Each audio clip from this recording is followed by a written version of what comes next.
वह शब्दों का रिवीजन हमने जो व्यसन रूप समझ के रखा था उससे काम नहीं बनेगा। प्रयत्न करने के लिए कह रहे, करो करो, प्रयत्न ही करना है तो विद्या का अभ्यास करने में करो। ये तो शब्द ब्रह्म था, शब्द विद्या थी। इसका आलंबन लेकर अपने भीतर सरलता, सहजता, संवेदनशीलता जब तक नहीं बन रही है तब तक वह विद्या नहीं है। बन गए पंडित जी, जा रहे थे भगवान का अभिषेक करने के लिए मंदिर में, पहन लिए थे वस्त्र सोले के, और चलते चलते देखना, ज्ञानी था, विद्वान था, पंडित था, जाते जाते उसने देख लिया कि एक गाड़ी ने उस सुअर को धक्का दे दिया। सुअर तड़प रहा है।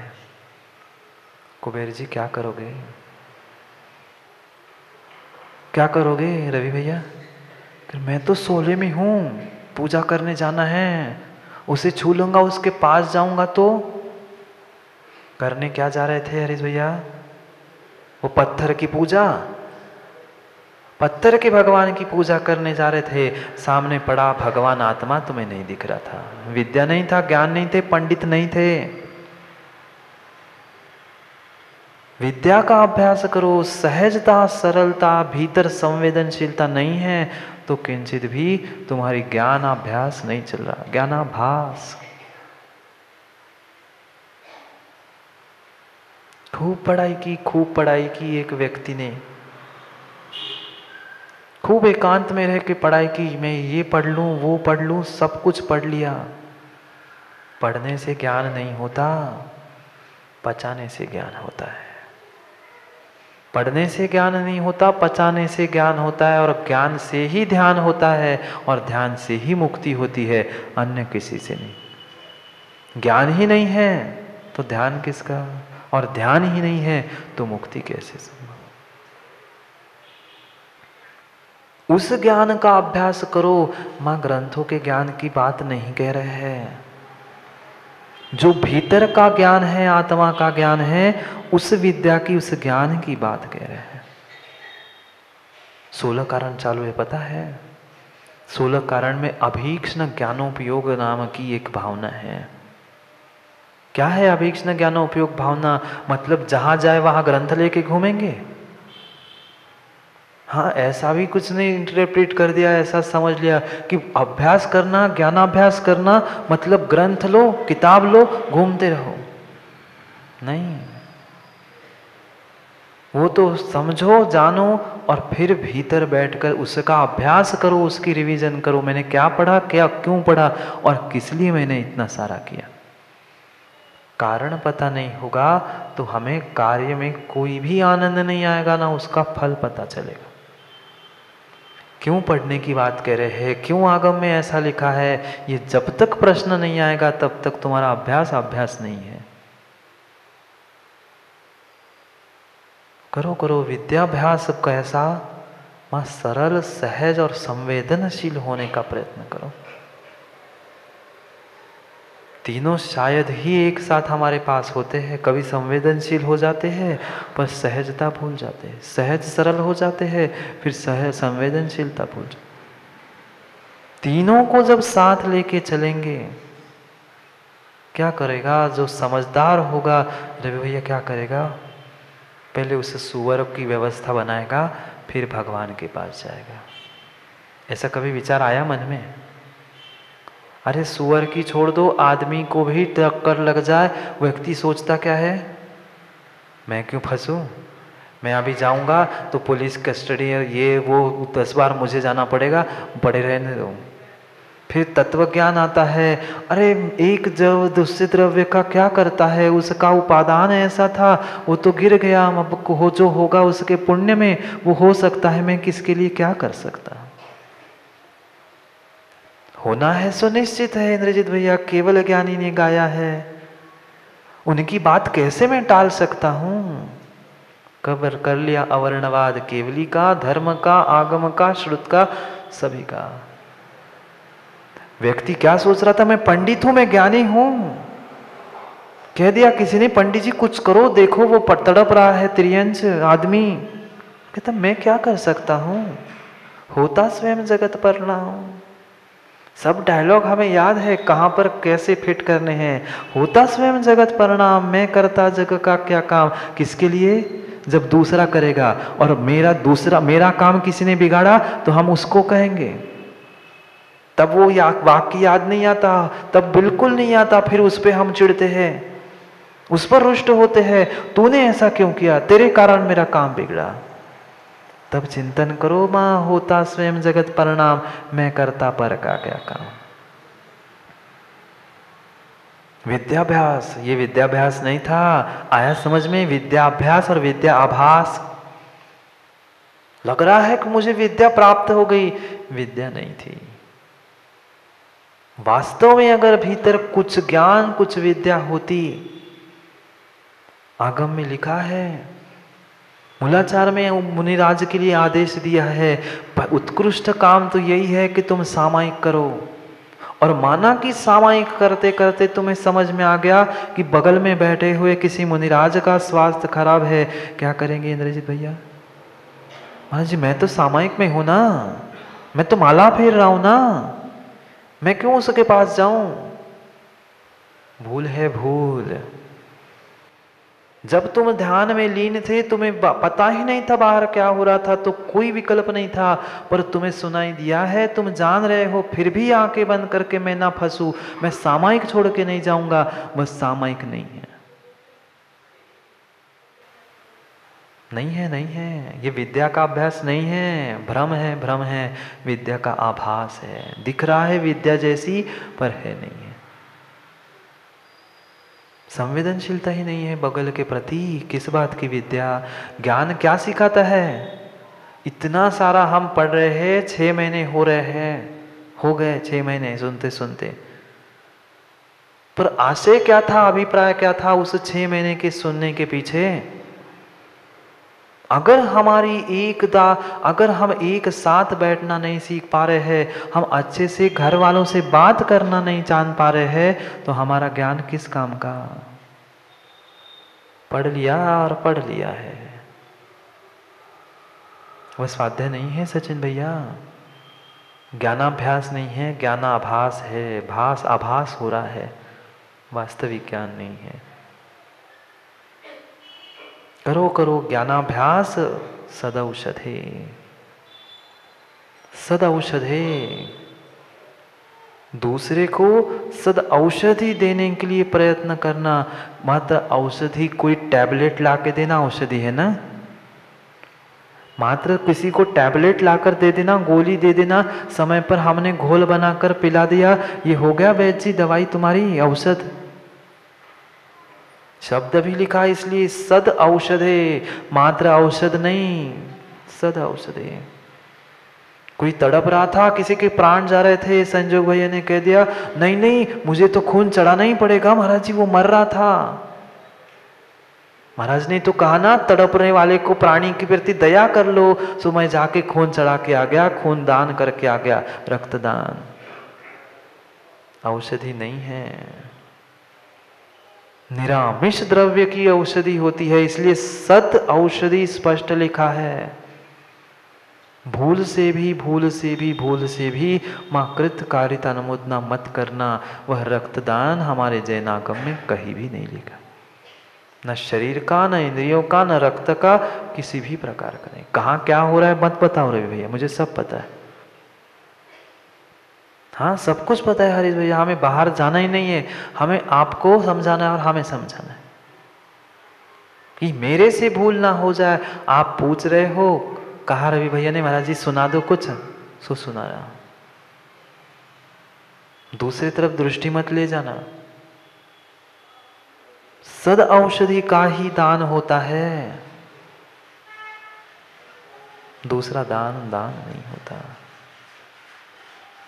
क्यों मिला वह पद? तीर्थंकर पद श्री कृष्ण को क्यों मिलने वाला है पता है? पता है? उस सद औषधि का, ऐसा नहीं कि खड़े होकर कह दिया सचिन भैया ने, सचिन भैया महाराज जी मैं औषधि लेके खड़ा रहूंगा, उस चौके में आप पहुंच जाना, उस चौके में मैंने औषधि बना के रखी है आपकी। नहीं, विवेक से काम करना होगा माँ, विवेक से काम करना होगा। उसने औषधि बनाई, सब कुछ व्यवस्था बनाई और स्थान पर व्यवस्थित पहुंचा दी। जहां पड़गान होगा वहां औषधि मिल जाए। प्रयत्न ही करना है ना, प्रयत्न ही करना है तो विद्या का स्वयं के लिए अभ्यास करने का प्रयत्न करो।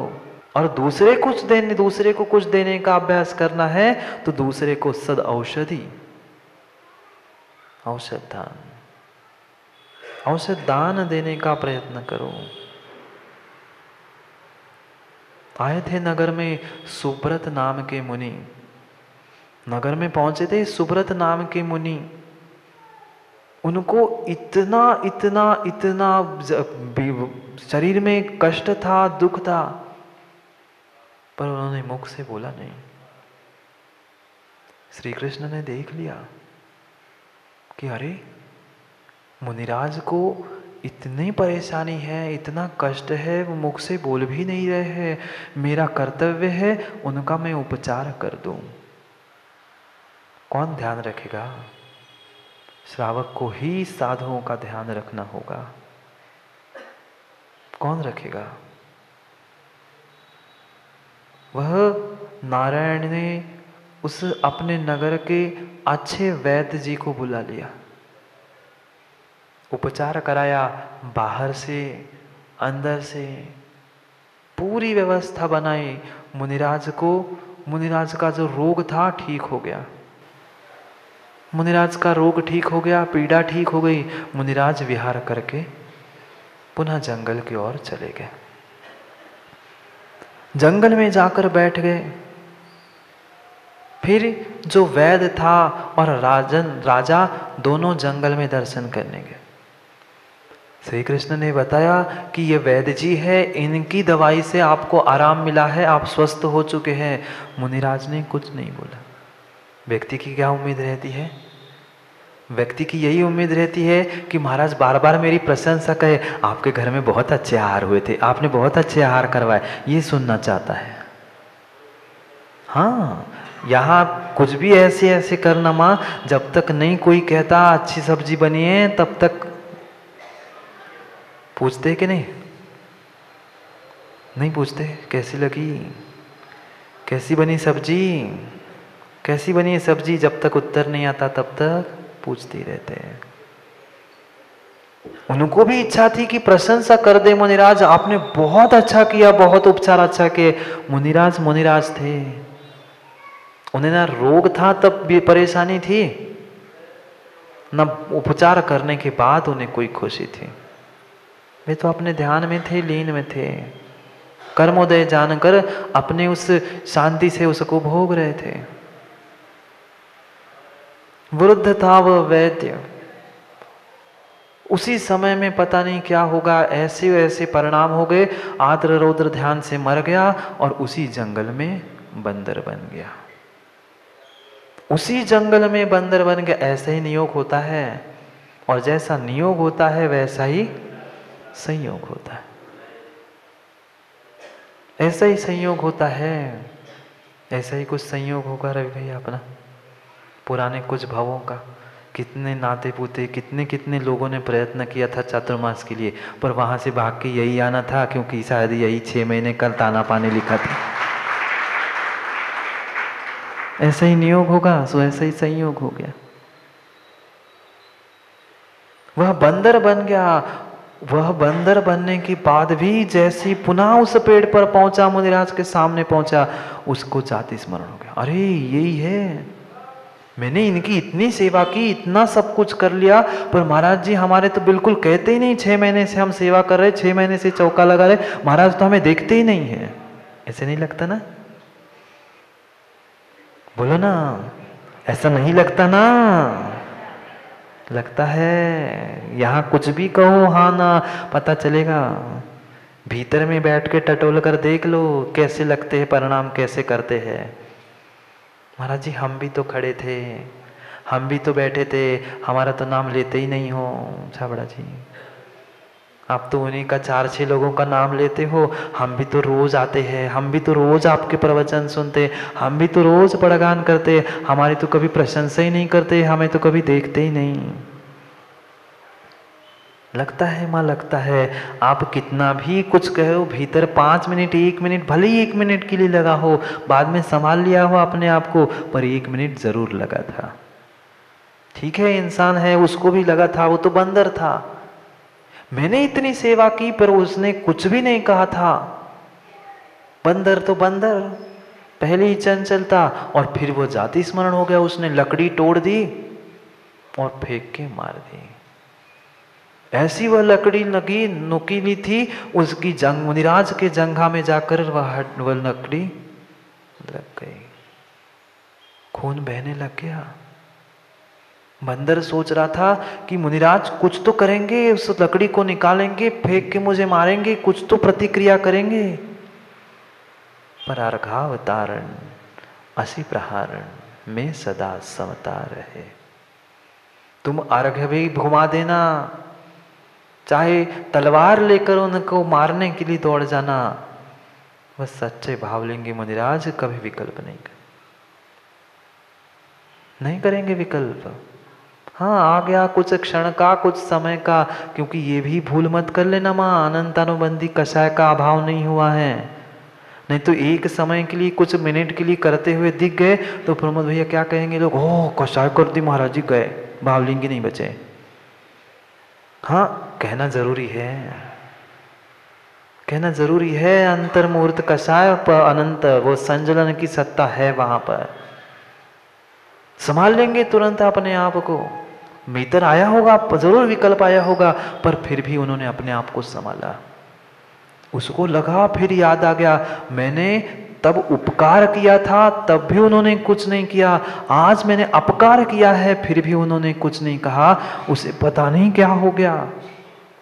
वो अंदर गया, बंदर ने वो लकड़ी, मनगढ़ंत कथा नहीं कह रहा हूं, पुराणों में खोल के देख लेना, उस लकड़ी को निकाल दिया, और घाव से निकालेंगे तो और खून बहने लग गया। इतना जाति स्मरण था उसे कि वह पिछले भाव में जो वैद्य था, डॉक्टर था, ऐसे ही आज भी कुछ बच्चे जन्म लेते कि उसको पिछले जन्म का बहुत कुछ याद रहता है। उसने वह जंगल से, वनस्पति, पेड़ पौधों से पत्तियां ली, तोड़ी, और उसका रस निकालकर घाव में लगा दिया, और जैसे ही घाव में वह रस डाल दिया, वह घाव उसका कुछ दिनों में भर गया।